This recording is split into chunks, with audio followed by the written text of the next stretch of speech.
Howard, and this is Wake Up New Bedford, and I am here, Brian Rudolph. Brian, thanks again for being here. Yes, sir. Thanks for having me. And so we left off with you finally getting to Loyola in Maryland.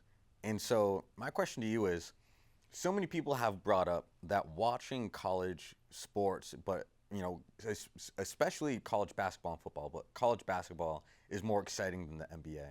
When you were playing college ball, did it feel more exciting to play than the NBA? I agreed with that statement too when I was younger. Oh, okay, really? Yeah, when I was younger, and even being in it,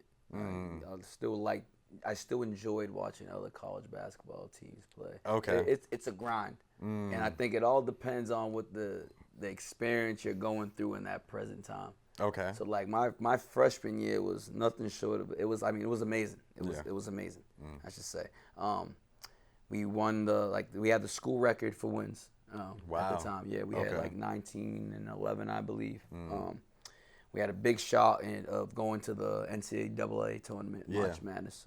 We actually lost in the semifinal to a team we beat twice in the regular season, and we had a lead in the semifinal at their home place. The whole game up until the last minute, they got the lead, right? Okay. And it was, but it was quite an experience. I got Rookie of the Year that year for the conference. That's fire. I was on a couple of mid-major all-rookie teams, so it was such a good experience, and just for me too. Like I always pride myself on like being a leader, right? Just especially at that point guard position. I always been, I was still a leader in the sense of like my role on the team being the point guard, making sure we were setting everybody else up, but I was around all these older guys too. Right? I was 18, they're 24, 25, which was, I got a chance to be like almost baby bro again, which was fun. Like my responsibilities it was easier because there were less of them.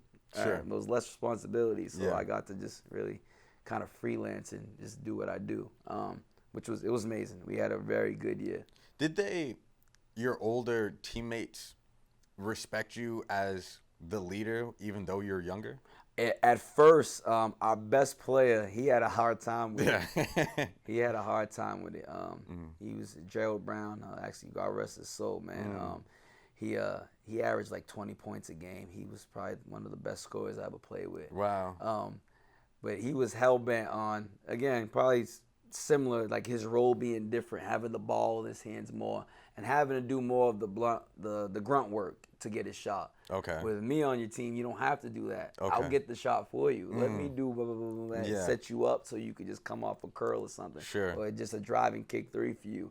So like once we got over that hump, we went on a run. Yeah. My other teammates, my other older teammates were just like, this is your show, man. Do what you got to do. We trust you. We believe you. Wow. And even some of them like, yo, you're from New Bedford. They understood where I was even from. Really? Which was dope. Yeah. So people knew New Bedford. Yeah, it was weird in a sense, because I don't know if it was the way I was carrying myself or the way I talked about it. Yeah. But some of my teammates like, you're from New Bedford. I know about that place. That's crazy. Yeah, man. Yeah. They knew what that toughness brought, and like the toughness I brought to the team being from the city, man, which was dope. So it just helped boost my confidence even more.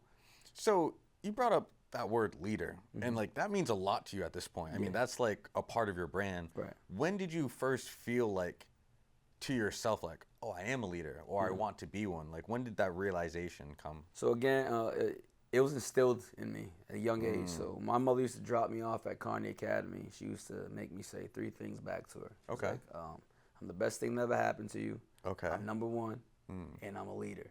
So I was something I was saying since I can remember. I had to say that every single day to her before I got out the car. So that was instilled in me. Now just playing basketball, I was always the point guard.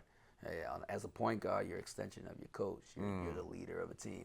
So I was the one setting up my teammates. If they didn't want to work out, come on, let's go. I'm going to pull it out. We're going to go work out right now. We're going to go play right now.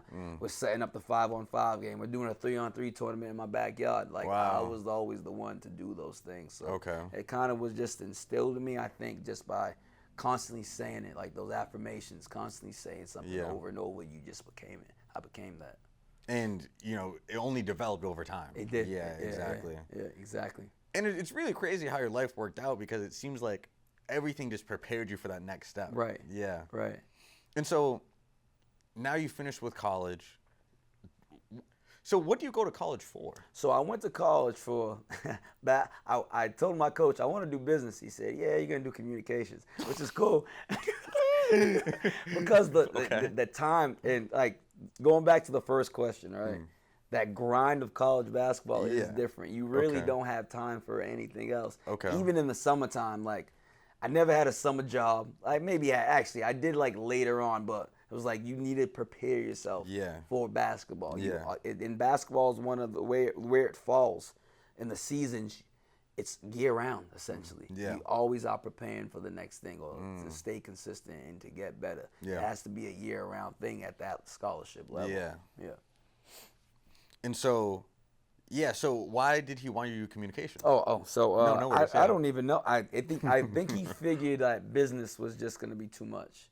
Okay. And that was like most of us, like, you're just gonna do communication. So I did advertising and public relations, which was dope because I use it so much now. With like for my business, what we're doing right now, we're communicating, right? Making flyers, how what demographic I want to attract. Like, how do I sell my business? How do I sell my brand? You know what I mean? How do I sell my AAU program? So I use it so much now. So again, in hindsight, it made a lot of sense. It helped set me up to what I'm doing now. What business did you have in mind that you would have wanted to start? I was just huge on sneakers.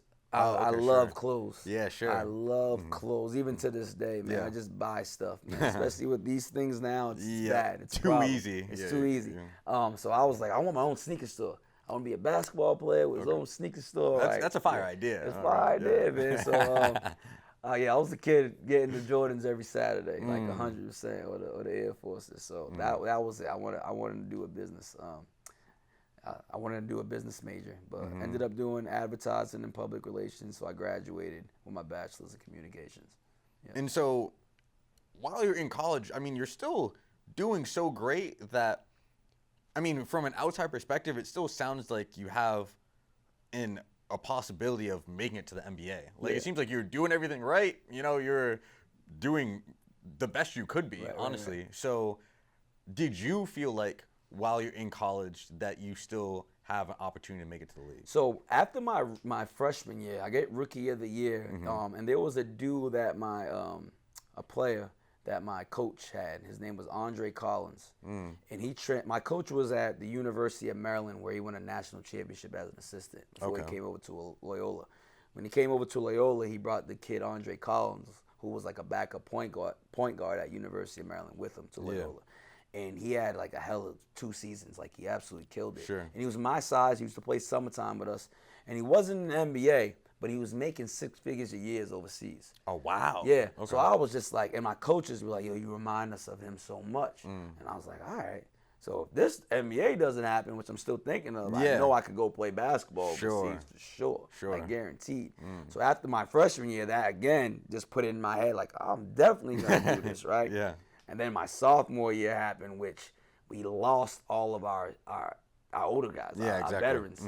So now I'm back to being like, taking on that role where I can't just worry about myself as a leader. I had to worry about everybody else too as a sophomore, which was different at the college level. Because now our coach was I love him to death, but he was a maniac. Okay. Yeah, he was a maniac. So you put a lot of pressure, myself and our other captain on our team, where sometimes he almost took it too personal. Like, basketball became too personal with and we were rebuilding. We lost 5 guys that were 23 to 25 that were really good. Right? First team players, 6th man of the year, a couple of 6'9" guys. We lost a lot. So it's like, realistically, we gotta, like, let's confront that, right? Like, we lost a lot. Let's figure this thing out. Let's build. Let's build. Instead, we just got a lot of the blame for like us rebuilding. So my sophomore year we won like 13 games. It wasn't a good year. My junior year we got 500 again. And then my senior year, we were actually good again. Okay. But my role was beginning to change. Where I was really starting to take on, like, all right, I'm just the point, like, not in a bad way. I'm gonna set the tone for the team, right? I'm gonna make sure we initiate our offense. I'm gonna sacrifice myself for the greater good of these younger guys. So by the time they get to their senior year, they're gonna be competing for something. So Yeah. my leadership role changed, and I just embraced it. Sure. I just embraced it at the time. So at that time, I was thinking NBA is probably gonna be too tough. I'm 5'11". Genetically, it ain't really making much sense. Yeah. I know I could still play overseas, but let Yeah. me just do my job here to make this team better. And it's crazy because the year I graduated, we might have won 17 games. The following year, Loyola won the tournament, and they went to the March Madness NCAA tournament. Okay. Which it was in Springfield. Yeah. So I got to go. They cut the net out, gave me a piece of the net. Wow. I was the only senior on our team by then. So it was such a I felt proud like I was a part of that too, and they embraced me as such too, which was dope. And so, was Loyola in the NCAA? Yeah, well, they made it to the tournament that year. Oh, okay, got yeah, you. Yeah, okay. yeah. We won that. We were in the MAC MAC conference. So if whoever wins their conference gets to go to the NCAA tournament. So Okay, they got won you. the year after I left, and then they played an NCAA tournament. And so recently, well, I guess let's back it up. When you were in college, did you feel like you deserved to be paid? Yeah. Yeah. Because again, the sacrifice. Yeah. The sacrifice. We weren't like, we had to do everything that the other students did, but we also had a full-time job as basketball players. Right? Yes, We had yeah. to go to study hall too.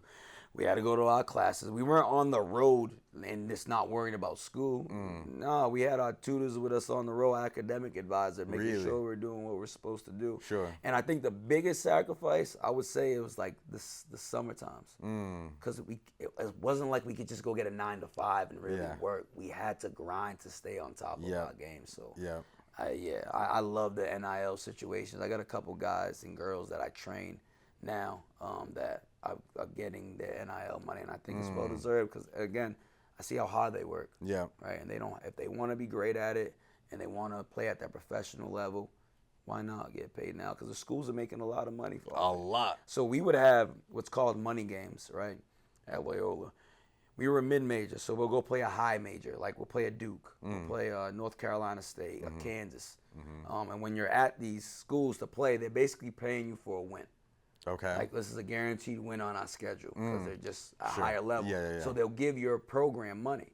So here's $50,000. What? So what they do with that money, they give it to the basketball team, but it goes into the whole pot. Yeah. It goes to the whole athletic department. of Okay, the sure. School. Sure. Right, so it helps with funding for everything. So we used to play in those games. It was actually one year we played Indiana University, which is like a historic school, and we beat them like on Christmas Eve. Wow. Or in a money game. So Yeah. we got the check was whatever, Yeah. $60,000, and we beat them, which was like, it was wild. Yeah. It was a dope experience. And so when that finally did happen, where college athletes were getting paid, you were more so proud of them and like saying you paved the way for them rather than being like, why didn't it happen sooner? Yeah, I mean, it didn't I can't look at things. I don't look at things. Yeah, that okay, way. got You you, stretch got you. yourself out. So I was like, no, this is great for these kids. Yeah, That would exactly. be dope. I mean, we That's what lying I'm if I didn't saying. do some numbers in my head. I was Yep. like, come here, the Providence right there. I would have Yep. got at least that much Yep, for that. yep. Yeah, definitely had those conversations Okay, before. got you. But, I mean, I want everyone to eat. Yes. Yeah, For sure. For sure. And so you do finally make the decision to start playing overseas. Yeah. How does that come about? So the Cape Verde national team, their coach and the federation, excuse me, was always like we would play in Canisius and Buffalo. Yeah. In Buffalo, we would play Canisius in Niagara. Okay. Okay, so Buffalo and Niagara, New York. And the head coach of the Cape Verde national team, he was coaching at a college in Buffalo. Okay. So every time we went on that trip, we would be there for a few days to play two teams. He would come to my games. Okay. And he would always like, we want you to play on the team, gonna be the point guard. And I put it off. I was like, I'll wait till I'm after college. If I have to do it, I'll do it. And so the year I graduated, he ended up contacting me. We want you to play. All right, I went out there for Cape Verde to play. Okay. And that year we went to Cape Verde first, and then we went to Senegal, and from Senegal we went to Canary Islands, which is one of the most beautiful places I've ever been. We were there for like a month, and then we went to Mozambique, Okay. which is like the whole other side of Africa from where we started in Cape Verde, which was again a dope experience. But the thing that sucked when I got there, my paperwork wasn't done. There was Okay. nothing I could have done on my part. They Yeah. didn't finalize my paperwork to get me like naturalized Okay. to play on the Cape Verde national team. Sure. There's different rules you need to have. So I was there away from home for a month and a half, yeah, the other side of the world, and I couldn't even play. Yeah. So that kind of sucks. set me back because what Yeah. I was doing, I was relying on that to get the contract. Sure. That's what most players did. Like you Okay. play in these, like the Afro basket games, you play well. Teams are offering you different contracts, Sure. and now you have like, all right, what looks appealing to me. Yeah. So that happened. I didn't get to play, so it's like, all right, I'm definitely going back home. Yeah. I gotta prepare for what's next. Yeah. And so, what was next? Because you mentioned that you were like a health teacher at Kearney. And so, did that happen before or after you started these basketball camps? So I had no interest in teaching Okay. at all. So when I got back from that long trip, I just started training again, working out in the mornings, and I'm like determined, pissed off. Yeah, I'm pissed yeah. off. Like, I got to figure this out. So during that time, though, I was like, I need some money, right? So I think my mother had mentioned she used to substitute teach. Sure. It's pretty easy. I was like, okay, I'll do that. How much they paying a day? Like $90 a day. At that time, I'll do that. Set me Yeah. up. At Bedford High School, I love this place. Sure. I know these guys. They know me. It is what it is. So I started doing that, and then that year too, I started volunteer coaching for the Bedford High School varsity team. Okay, sure. Yeah, so that's when like I dove into coaching and training like full throttle. But I always been a guy that's like, especially with basketball stuff, I write everything down in my notebook. Oh, If interesting. I'm doing a workout, I write it down. Okay. If I went to Cape Verde, or I go to a camp, I come back, I write everything we did that I like to do. Sure. I remember drills. When I was in Cape Verde to practice, all right, I like what we did in practice. I'm gonna write that down. I'll do that after everything that I did basketball. Why would you do that? I love the blueprint of things. I don't Yeah. like forgetting stuff either. Yeah. So if I like something, I want to keep doing it. Yeah. I'm gonna keep doing it. I'm gonna keep doing it. So I think writing it down and being able to visualize it helps me do it and Sure. stay on course with what I'm trying to get Sure. done. Right. Goes along the lines of the preparation thing again, staying prepared. And so you're substitute teaching. Yeah. And now you're coaching. Yeah. How does that turn into you becoming a health teacher? So I substitute taught for like 2 years while volunteer coaching for 2 years, and then from there, I became a para at Kearney Academy. Oh, sure. Okay. So I went to Kearney Academy, and then during that time, I left the volunteer coaching and I started coaching basketball at UMass Dartmouth. Okay. So that was like a 2-3 year span where I went from like having like 3 kids in my basketball training business to like 10 to like 12 to like 15. Then I started doing camps. Like, okay, I could feel like I was still training during that time, and I was still going to play basketball for the Cape Verde national Oh, team. sure. So I was kind of doing everything. Yeah. But what changed for me was I was getting my fix of playing professional basketball through the national team, but I was falling in love more with like preparing others. The coaching. The coaching part Yeah, and yeah, the yeah. training part. I was falling in love with that. And it started to trumpet. So I didn't know much about the overseas business at the time. So I would get different offers after playing in different tournaments in Africa. Sure. And I'd be like, well, I'm making more doing this at home, right? I'm doing my training. I'm coaching at UMass Dartmouth now. I was Yeah. assistant coach. Yeah. I'm a para now. Like I'm like that money. I didn't know. Now what I know is like, all right, they might offer you $1,500 a month in Portugal. Right? Okay. Those are one of the offers I got, so to say. And I was probably making that same amount at home at that time. Yeah. I was like 2014, I don't even know. And I was like, well, I'm not gonna be away from. And I had my daughter at the time too. I'm not gonna be away from my daughter. It's not worth it. But Yeah. knowing what I know now, you play a season, you have success, you just climb the ladder. Yeah. And it keeps growing. Yeah. So you basically get what you put in, which I've always been very good at. Yeah, that. exactly. I didn't know that then. Sure. Which I probably would have took the chance and did it if Yeah. I knew that. But I went with more with the short thing. But at the same time, I was falling in love with Yep. teaching the game. Yep. Now, so I was like, I really enjoy this, and it was something that was new for me too, in a sense. It was, but it wasn't. Yep. Right, and again, it came with like writing down the blueprint and the process. I love the process of things, and that like again fell in love with it. And you saying like how it was new but kind of not new reminds me of when you were at Loyola in like your sophomore year when you are starting to like all the seniors left and Yeah. you're starting to rebuild this team. Yeah. You got to put it on your back Right. to like train up these new people. Yeah, exactly. Yeah. So I was the guy that would get the freshman. I'm like, this kid's gonna be good. We're gonna need him. All right, stay after practice. I'm going to plays with you. Wow. How can you? Like, you look like you're struggling within this play. I'm gonna show you how you can score within this play. Post up this way. Like I always done that like naturally. Yeah. So when I really dove into the coaching and training, it just solidified it. Like, this is what you're supposed to be doing more than anything. I think helping others, being a service to others. That's what you are as a leader. Yeah. Right? You're a service to others, man. You know how to command the group and get the most out of people. And so when you start training those few students at first, or athletes, is that the start of Lit? Or like, what like is your training different from like the camp, or is it one of the same? It was leader at that time. It was leader basketball training. Okay. Right. That was the name of it. And then we started having a lot of success with it.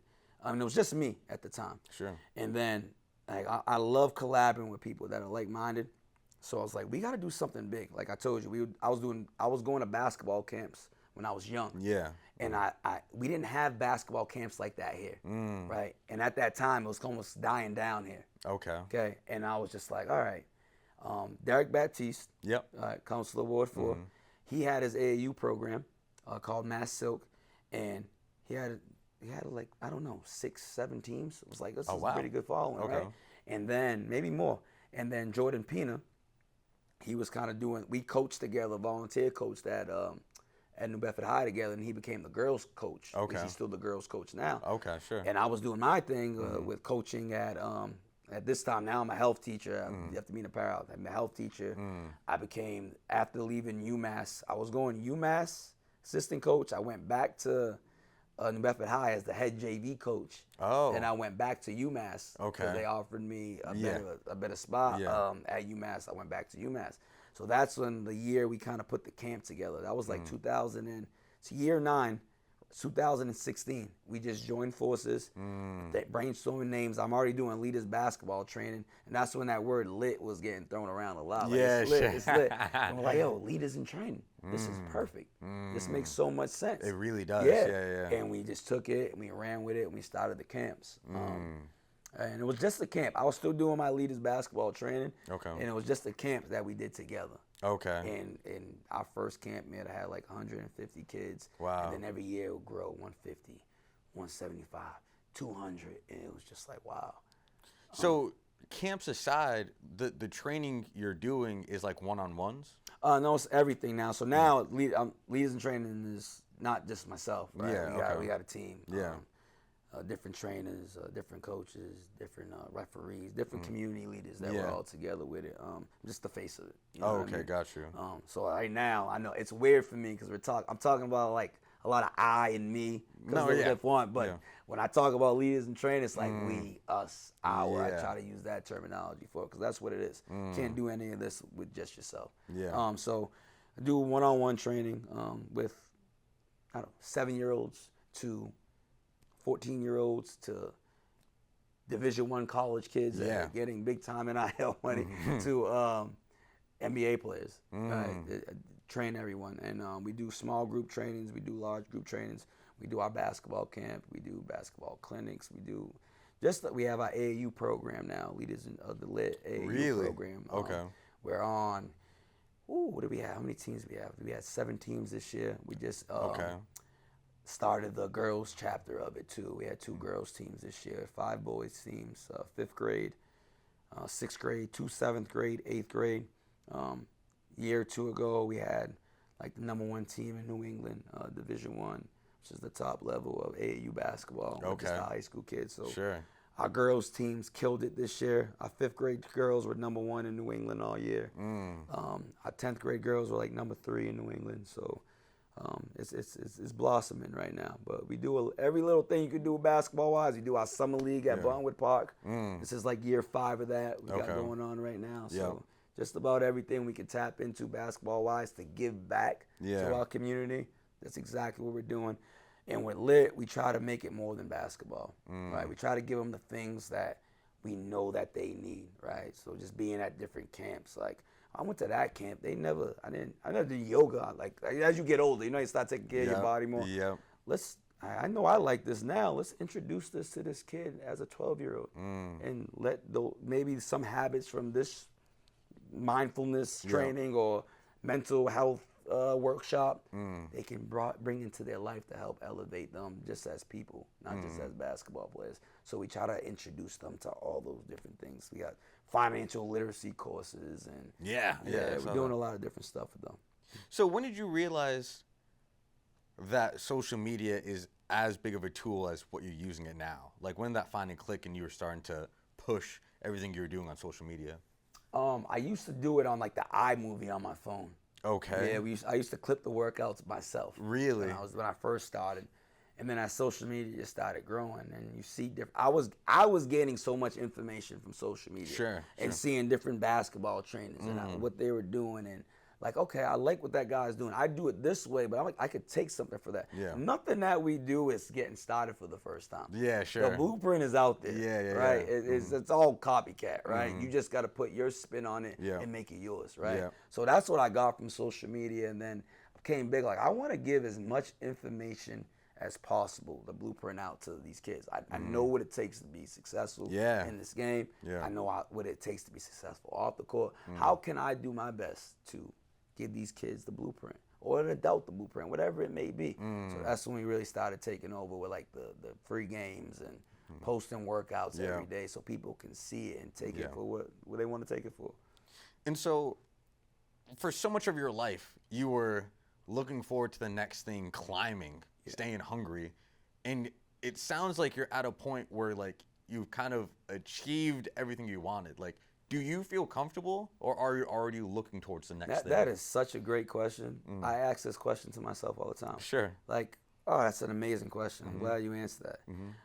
I wanted to be the head coach at New Bedford High School. Okay. Got to do that, right? I wanted to open my own gym. Yeah, Next Level Factory, right, in Dartmouth. We got that. And, like, these are some of these things were like long-term goals. Yeah, I thought it would take long. Like I'm 36, and it was just like, geesh, I've had the gym open for 6 years now, right? I was in Bedford High School coach when I was still in my 20s. Wow. I was the head coach there, and it's just like, all right, how do you got to stay motivated, right? Now I think the biggest thing is to help as many kids as I can, especially from our community as possible. Yeah. But also, like, I know, and I say this humbly, I take my craft very seriously, and I'm very good at it. Yeah. I'm very good at helping others and getting others better, no matter what the level. So now, working with a lot more pros, high major Division I kids, Division II, Division III, the prep school kids, like giving them the information even more. I think is something that is the next step for me at the moment, and really diving into that higher level. And I'm never gonna leave the community and helping, but like that's the next step personally for me that I really want to dive into, is just being like I'm an NBA skills trainer, I'm a professional skills trainer. That's who I am, and I want more and more people that I can help at those levels too. Yeah, and to help navigate that, because like you said, I mean, if you had known about the opportunity for like Portugal, let's say, then you maybe would have taken it, but now you have all this experience, and like you want to pass on that free game. Right, exactly. And I think the biggest part now too is I know I can do it at a certain level for a decent amount of time. Yeah, you got to create more leaders. That's the thing. That's what a leader does. You create more leaders, not just a whole bunch of followers. You want the other kids to step up. Like right now at our camp, I got a lot of the high school kids helping us this year. Kids that are going to play college next year are in college now. So just getting them to see it and visualize it, and just tell them, like, you can do this too. And the reward is how you see the progress of the community, of the youth, man. And it's beautiful now because I get to look at them like, wow, these kids were, I remember teaching you a left-handed layup. You know what I mean? For the first time. Now you're dunking it with your left hand. You know what I'm saying? Now teach these kids the same thing. Give them the same energy you wanted at the time, or the energy that the coaches gave you then, or I gave you then. That's how you pay it back now for me, or for what we do at Lit. And so we're wrapping up this part too. And for the last question, we were talking about how getting time away from New Bedford has really made you appreciate home. For the people who have stayed here and who like look at New Bedford in this negative light, what would you tell them in order to try and motivate them and inspire them to have love for the city? Yeah, I think you got to get out there, be about action. Especially nowadays, anyone could just sit down and judge, right? It's easy. It's the easy thing to do.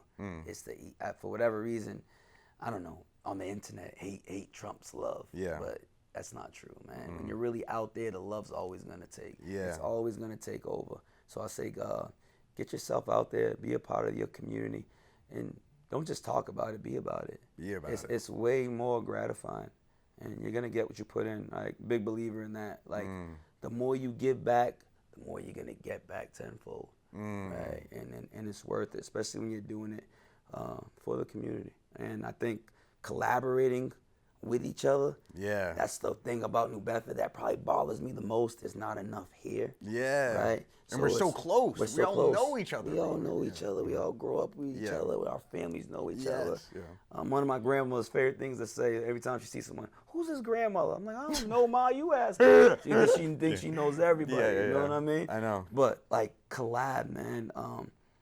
Especially people that are in the same, like, doing the same thing you're doing.